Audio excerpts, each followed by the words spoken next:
What is up, guys? Welcome back to the channel. My name is Travis. Of course, you are watching TWA Motorsports, and guess what I got?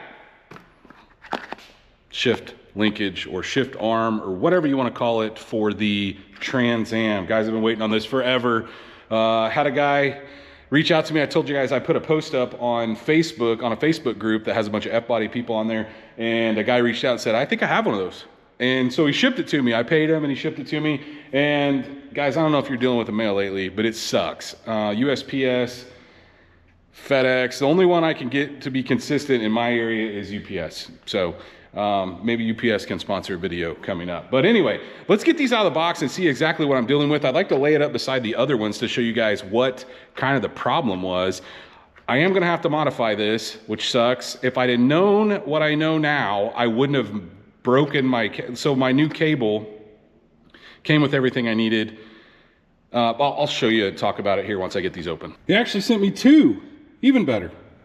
Okay, so I want to show you guys why I'm saying what I'm saying as far as modifying one of these. Okay, so I don't know if you remember, but back when I originally put the 4L80 in this thing, I had to modify this because what happens is the old F body came with a 10mm ball, which is this guy right here.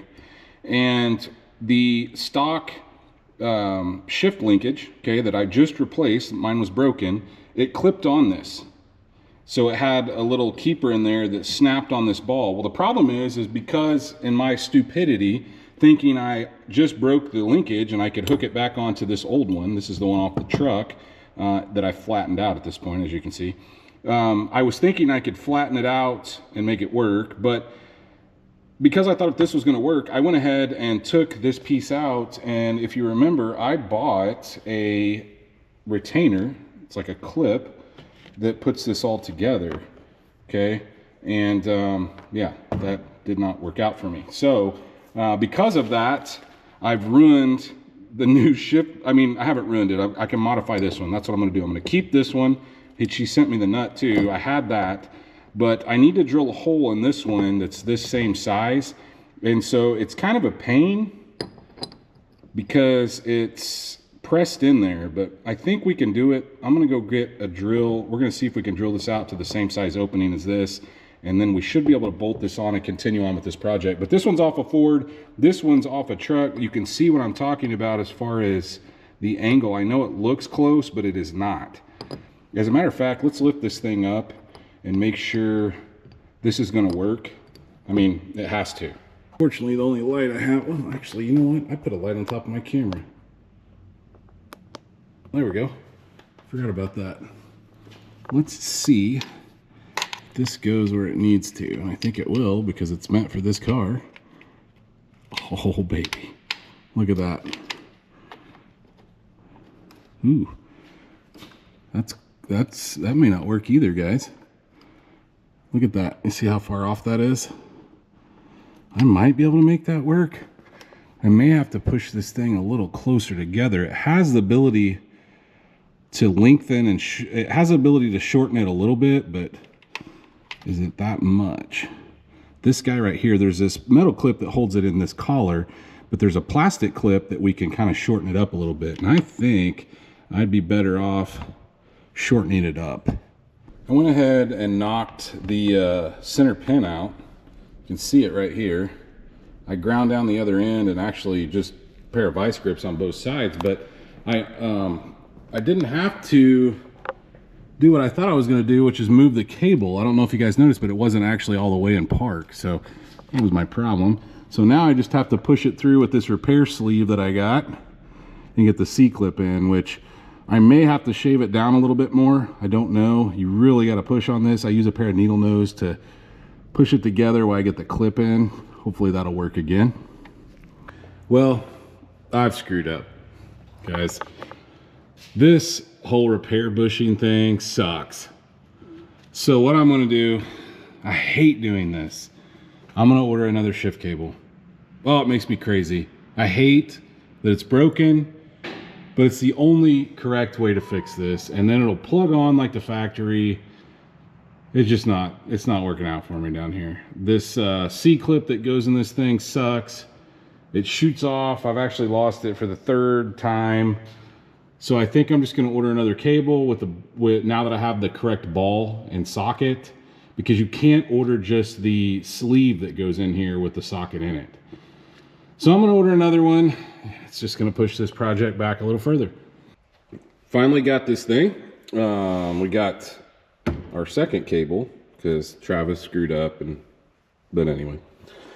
We've got this part, which we needed. We've got that, which we needed, because like I said, guys, I took this all apart. I'm going to put this in off camera so we don't have to go through that again. I've still got the console apart because I was going to vacuum and stuff. So let me knock this out, get that back in. It's going to be the exact same process. Just got to run that grommet through the floor, get it through the bottom, and then hopefully we can actually connect to the transmission, get this thing up, and finish installing all the rest of the parts for the actual torque arm. After days of waiting, we have it correct. You can see that it snaps on that ball nice and snug. Got our new cable in. Everything is tied up like it's supposed to be. I still don't love the way this cable is shaped, but I don't know. It only goes one way, so this has to work. Anyway, I'm going to continue with this progress. So what I'm going to do is I'm going to grab one of my screw jacks. I'm going to put it under the transmission. We're going to lift it up a little bit, and then we're going to get these bolts out so we can continue with this guy over here. I think, oh, the drive shaft's over there too. I was going to say I got to take drive shaft out, but it's been a minute since I've worked on this. Let's get, I think it's an 18 and a 15, or 15 on both, but I got to get something to support this first. Now, they're saying that the best way to do this is to install this on the torque arm before tightening it down. It's probably correct.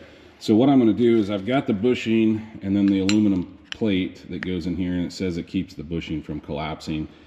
I don't know that there's a right or wrong way to put this in. It looks almost the same both ways. So we're going to start with that and see what we get. But I'm going to start with the second hole from the bottom. So not the very bottom hole, but the next hole up, and that'll be the stock location. We're going to use these bolts to run them in. I don't think I'm going to torque them yet. And the reason why is I think we may have to take it back apart. But they're saying that you should slide this on the bushing and then put it all together as one piece, but my exhaust is in the way. So we're going to give it a shot like this. I'm going to put these bolts that are supplied with this kit, and they are a Allen head, I believe. Yeah.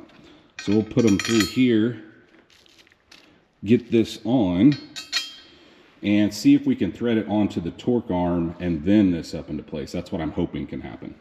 It says to torque these to 32 foot-pounds, and I wasn't going to tighten them up, but that aluminum plate that we had to put in there wants to slide around if you don't snug them up. So I did. This is how I'm going to try to install it. I'm going to try to slide this over the torque arm and then lift it all up into place. I don't know if with the exhaust up there, if we have enough room to even make that happen, but I'm hoping. Now, surprisingly enough, I think I could have gotten that in there. It may have been a little difficult to get the bolts in from the backside up top, but I think I could have. But I got it in there after loosening the transmission mount bolts. So I've got to tighten those back up. But you can see I've got one bolt started on each side here, and these are just the factory bolts. I need it to come over a little bit, but before I do that, I need to go ahead and snug this guy up. You can see I've got my transmission lines and stuff running on the front side. I need to make sure I don't smash it when I'm tightening everything up, but I think that's going to work. Initially, I had the transmission lines underneath, and I just didn't like that. I thought this kind of held them up out of the way. It kept them away from the exhaust. So I think, guys, this may work. And I think as we lift this up, it'll get away from the exhaust, which is what I'm hoping. Let's start to snug some stuff down here and see what happens. Got this thing in place, snugged up. Looks nice. So now, I was messing with my transmission lines. I didn't want them to rub, and I've got them out of the way now. I'm going to go ahead and zip tie or cable tie this right here, probably just to keep it from, moving around. But I'll do that off camera. Next, we're going to see if we can get the drive shaft loop in here. I think it's going to be pretty tight. You can see the exhaust takes up so much room on these cars. There's just not a lot of room underneath. So what I'm going to do is, it's a two-piece deal, as you can see, and I'm hoping that the piece that I'm seeing here is going to fit up in there. So it mounts in this location where that stock piece of flimsy plastic was, where our old torque arm mounted. So I'm hoping it's going to fit here. This is fairly interesting. You have to install this between your brake line or your fuel lines, which I did. I just popped that out. Between the fuel lines and the tunnel, and it says not to tighten them up yet, which I have, so I'm going to back those off here in a minute, but I just wanted to see. It is ridiculously close. Hopefully it doesn't rattle. If it does, we may address something different down the road, but I may slide something in between the lines and that. I just don't love that. But you put this piece in first, and you can see that, like, it fits nice. Keeps the transmission lines up, which is nice. But like I said, you're not supposed to tighten this up yet. I'm gonna go ahead, loosen it up a little bit. Like I said, I was just testing where this fit. It seemed really close to me. Let's see how the other side fits. Whoever makes this stuff, just, man, the clearance, guys, is so close. I don't know how they do it. Anyway, I've got the second half in, which took a little doing because I had to bring it back here and kind of fold it over and under because it's got the big hoop on it. The spot where they go together should be, so the passenger side should be on the top, as you can see. And I've got the bolt started, but it says do not tighten. I will tell you, I have ample clearance up above. I have ample clearance on this side. Very, very close though. I've ran these down to snug on both sides. But what I will tell you is it's touching the floor here. So what I think I'm gonna do, I'm gonna take this back loose and I'm gonna put a little piece of sound deadening material on the inside of this, and hopefully it doesn't melt being that close to the exhaust. It shouldn't. But I may do the same on this side because it could move over a little bit and you can see how close it is.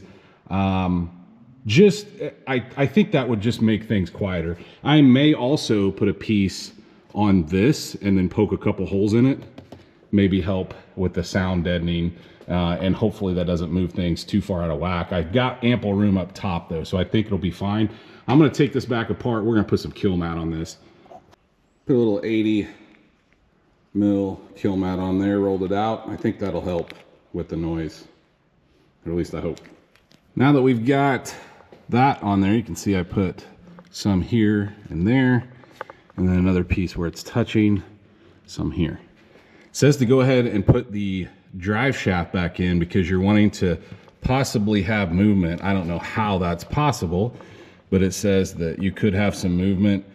Put the drive shaft in, then we're gonna tighten these to 38 foot-pounds, followed by these at 28 foot-pounds. Now, like I said, I don't think there's gonna be a ton of movement, and it's gonna be really hard to get up in there with the drive shaft, but that's the way we're gonna do it since that's the way the instructions say. So I'm gonna grab the drive shaft over there, we'll slide it in and torque these up to, oh man, it's not very much, I'll have to look that up. I'm not sure what kind of wrenches they have, but I will tell you guys I have ample clearance. I don't have any problems there, and there is no way I'm going to get a wrench up there to tighten that. It's just not gonna happen. So I'm gonna take the drive shaft back out, and we're gonna see. I don't think I can go, I'd like to go over a little bit with these, but I don't think I can. I don't think they're slotted that way. If I could move that over a little bit, that'd be nice, but it's pretty centered. So I'm gonna take it back apart. I'm gonna snug those up first, then we're gonna put it back in, then we can snug these up.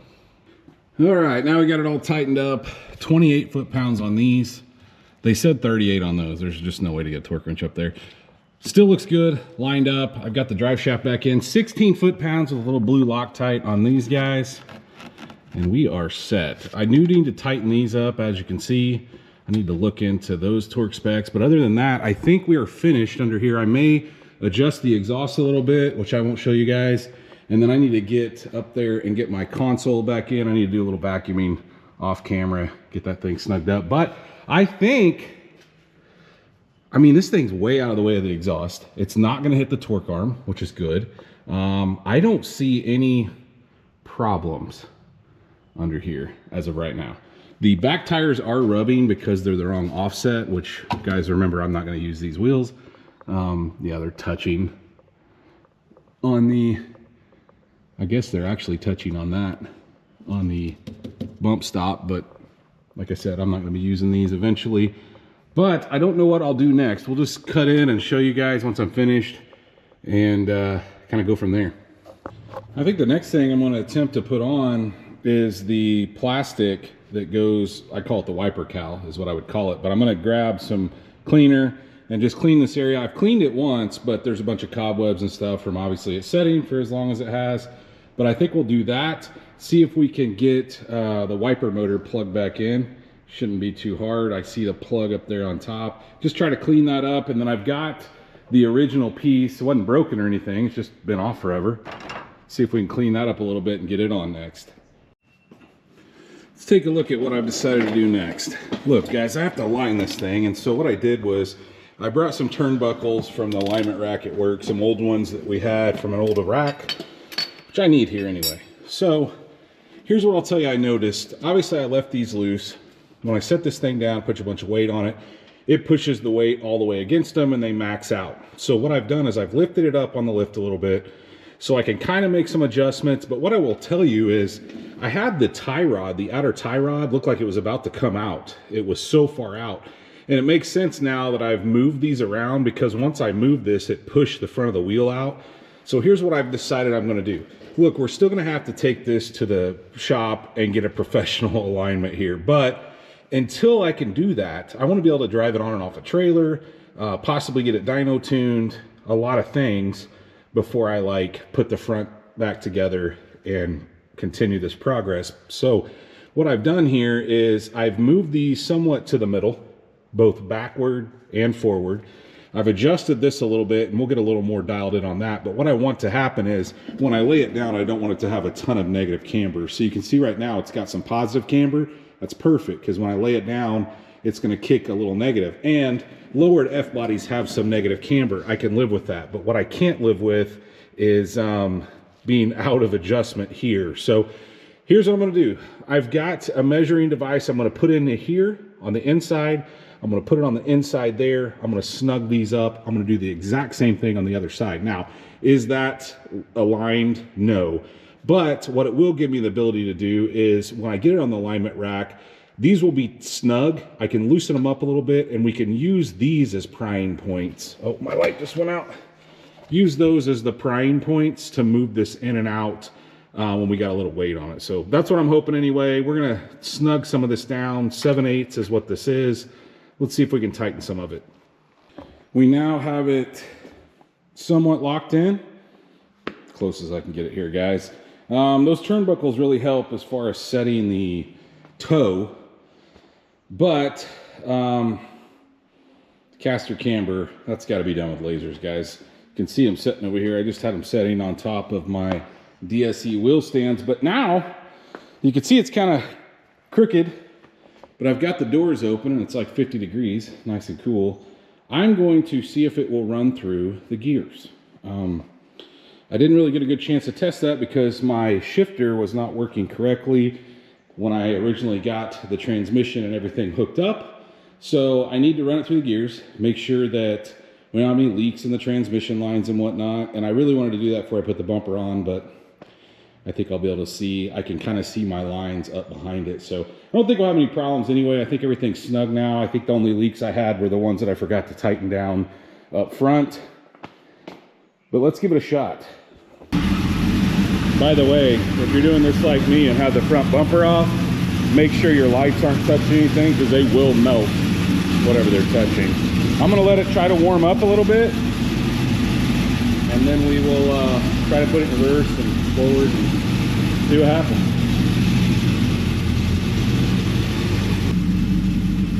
Got great oil pressure. Oh no, maybe alternator may be overcharging a little bit. I need some more gas too, by the way, but let's put it in reverse. Got reverse. Put it in drive. Got drive.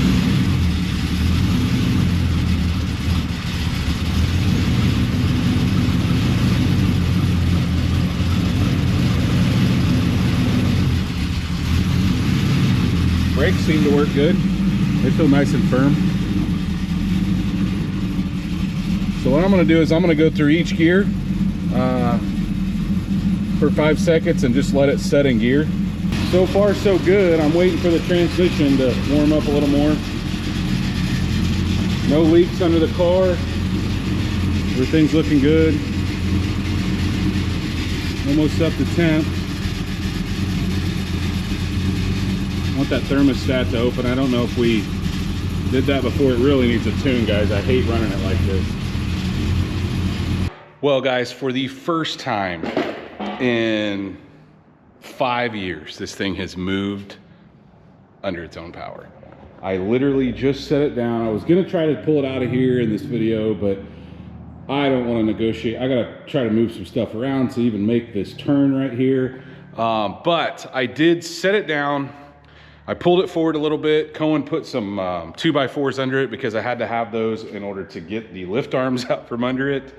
So anyway, it moved under its own power. So this is where we're gonna end this video. In the next video, guys, I'm hoping to schedule, I don't know if I want to do an alignment first. I don't think so. I would like to put it on my trailer, haul it to a tuner because it really needs a tune. I'm probably gonna have to change plugs and plug wires. And then once it's tuned, bring it back home, try to get everything else lined out. So getting the front bumper on, getting it aligned, getting the sway bar on, getting the AC filled, all of that stuff, kind of the finishing touches, making sure nothing goes wrong. I may put it back and forth around the driveway before we take it. I don't know, we'll just have to see. But anyway, hopefully you guys did enjoy the finishing touches to get this thing on the ground. I should have showed you me backing it up. I didn't go very far, just enough to get off a set of 2x4s, but I probably should have put that in the video since it's been so long. But if you did enjoy it, please smash that thumbs up button. Guys, if you are not subscribed, go down, hit that subscribe button. Like always, ring that bell notification. That will notify you every single time we drop a new video. And stay tuned to see what happens on this thing next.